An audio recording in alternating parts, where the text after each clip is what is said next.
Wife അല്ലാതെ മറ്റൊരു സ്ത്രീയുമായിട്ട് ലൈംഗിക ബന്ധത്തിൽ ഏർപ്പെടുകയും അതിനുശേഷം ഉദ്ധാരണക്കുറവിന്റെ പ്രശ്നം സ്റ്റാർട്ട് ചെയ്തു.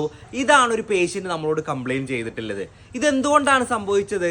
നമുക്കറിയാം, നമ്മൾ സെക്സ് ചെയ്യുന്ന സമയത്ത് കൃത്യമായിട്ട് നമ്മുടെ തലച്ചോറിൽ നിന്ന് ഒരു വിവരം, ഒരു ന്യൂറോളജിക്കൽ ആയിട്ടുള്ള ഒരു വിവരം നമ്മുടെ ശരീരത്തിലേക്ക് ഇങ്ങനെ വന്നുകൊണ്ടിരിക്കുന്നുണ്ട്.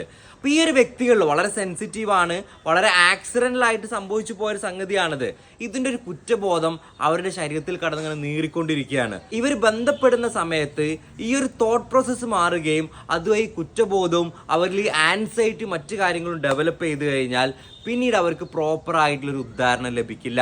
ഇങ്ങനെ വന്നു കഴിഞ്ഞാൽ നമുക്കറിയാം, പുരുഷന്മാരുടെ കേസിലാണ് ഒരു പ്രാവശ്യം അവരിൽ ഫെയിലിയർ സംഭവിച്ചു കഴിഞ്ഞാൽ അവരുടെ സെക്ഷുവൽ കോൺഫിഡൻസ് ഡൗൺ ആവുകയും അതുമായി പെർഫോമൻസ് ഇഷ്യൂ ഡെവലപ്പ് ചെയ്യുന്നു. പിന്നീട് അവർക്ക് ജീവിതകാലം മൊത്തം ഉദ്ധാരണക്കുറവിന്റെ പ്രശ്നമായിട്ട് മാറുകയാണ്. നിങ്ങൾക്ക് ഈ പറഞ്ഞ രീതിയിലുള്ള ബുദ്ധിമുട്ടുകൾ ഉണ്ടെന്നുണ്ടെങ്കിൽ ധൈര്യമായിട്ട്